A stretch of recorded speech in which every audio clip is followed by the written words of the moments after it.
Kitalo nnyo nyini ddala amawulire si malungi mawulire gannaku eyaliko Supreme Mufti w'eggwanga Uganda kyannaku eri baganda baffe abayisiraamu okubategeeza amawulire agatali malungi nti Sheikh Sulaiman Kasule Ndirangwa avudde mu bulamu bw'ensi eno akawungezi k'olunaku olwaleero nga 2 omwezi gw'omukaaga 2025 ono gye buvuddeko ennaku 3 emabega abantu abenjawulo bagezaako okutubikira nga batugamba kumpi ebitundu 7 ku buli 100 bikakasa nti Sheikh Kasule Ndirangwa mufu naye amawulire ne galeme okukakasa nti ono obulamu buggwereddewo ddala batonaku olwaleero kyannaku era kikwasa enyiike okubikira abo bonna abawulirizaako ku program z'omugenzi Sheikh Kasule Ndirangwa nga bwe ngenda okubanga nkutegeeza n'okuwemu ku ebyo ebitonotono ebyafaayo bye tusobodde okubanga tukuŋŋaanyiriza ku Mukutu Viki Exclusive. Nkwanirizaako mbuwombeefu ne nkusaba video soko gimpereka like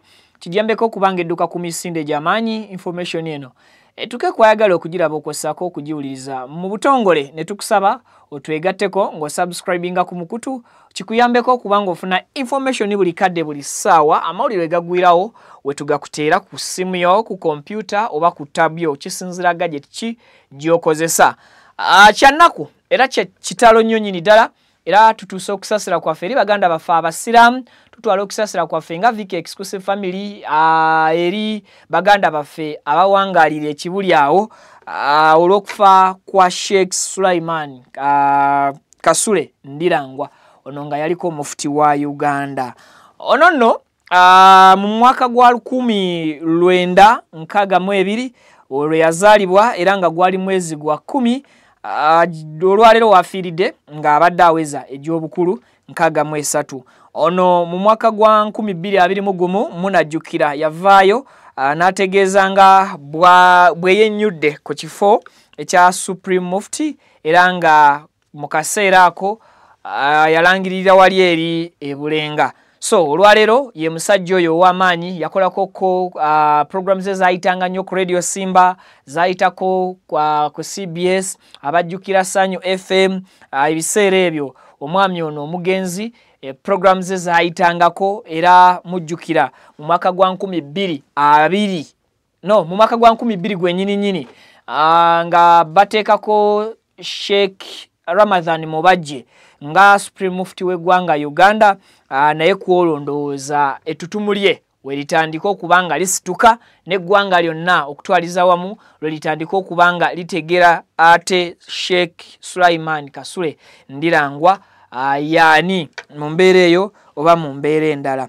Ono ebimu ku ebyo bye tusobodde okukufunira yasomerako oba emisomo gye yagitandikira mu masomero ago wansi ddala mu biseera ebyo ndooza tewaaliwo nassale naye abasoma primary yasobola okugisomera mu ssomero erimanyiddwa nga Madarasat Nuwa ekirya Yongoma Primary School.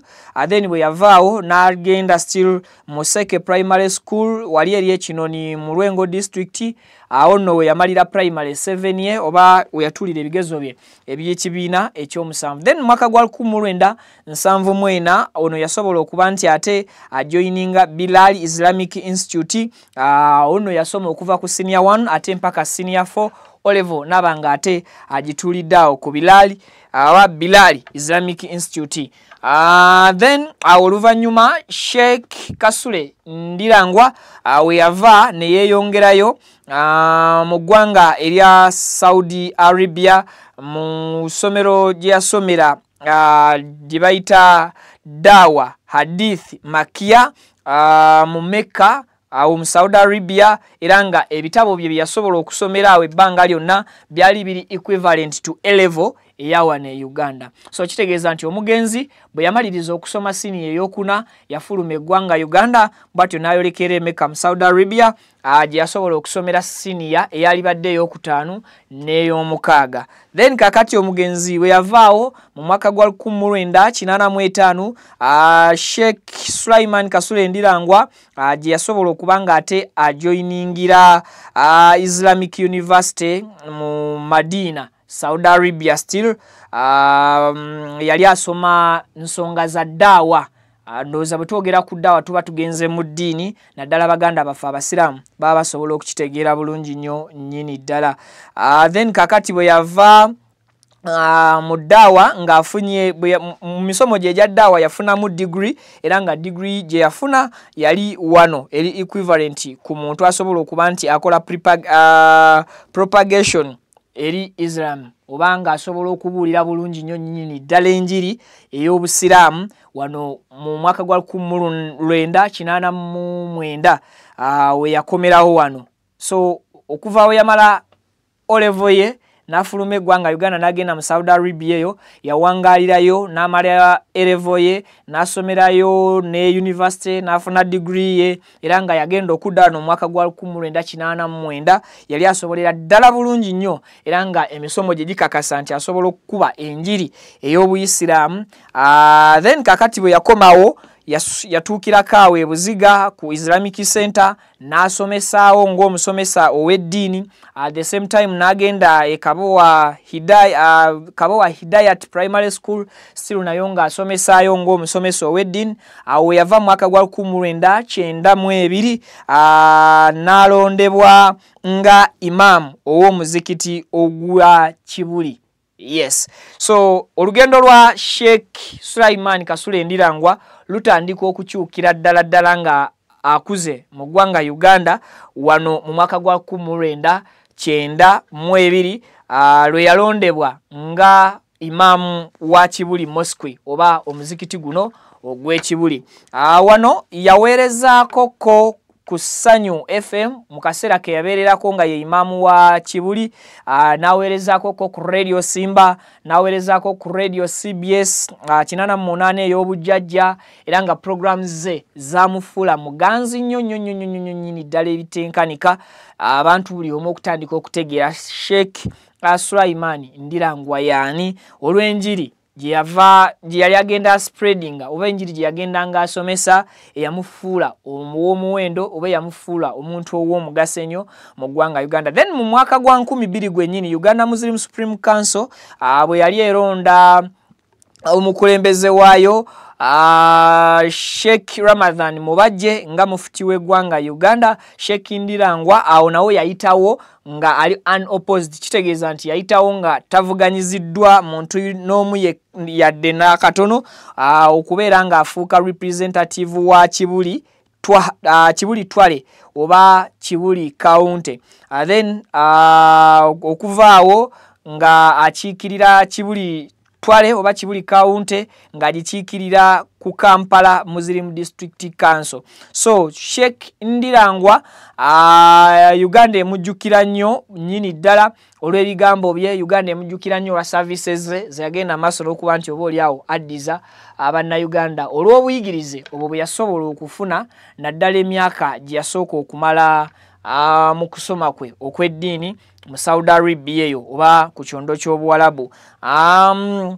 Yaweerezaako nga Kampala District Kadi mpaka mu March 2021 awo yagendera mu mwezi gw'okusatu n'agamba mu mwezi gw'okusatu 2021 wali eri ebulenga n'alangirira nga ekifo kino bw'ayagala okukisuula ettale. Ate then okwongera okutegeezaako ku Sheikh Sheikh Ndirangwa yali oba afudde nga yenna nnyini wa Swafa and Muliwa Hijja and Umrah Travel Services.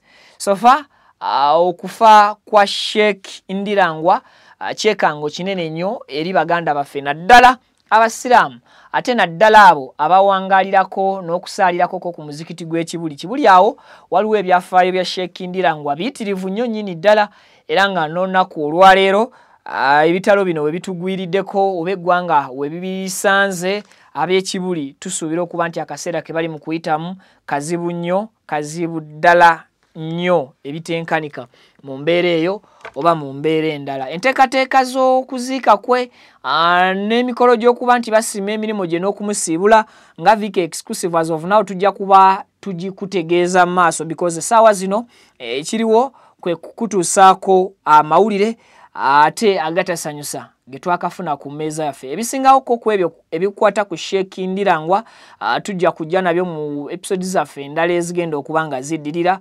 mukkirize atakumira mpeera bansinkanye mawulire amalala mangi getugenda okubeera nga tubatuusaako mweraba. Assalamu alaikum wa rahmatullahi wa barakatuh. Buli kizibu ku nsi kirina eddagala gwatawanyizibwa ebizibu by'enjawulo. Hajja Abbas muwanira omusomi w'edduwa wakubimala ng'ayita mu kusoma edduwa. Emirimu gyabula ofuna ebirooto eby'entiisa ogobye ku pasipoti ebbanga ddene tefulumanga. Osabye visa biganye gye wagenda ku kyeyembeera ekaluubiridde ne bw'obeera emitalo w'amayanja teweetaaga kujja mukono gye nsangibwa kulombera dduwa zange. Ku namba y'essimu +256 777 43 47 oba +256 742 96 93 33 byobala tebikutuka oba oli akumazeko emirembe ntuukirira ku WhatsApp oba ojje mukono nkulombera edduwa ebisibye bikutuke. Assalamu alaikum wa rahmatullahi wa barakatuh.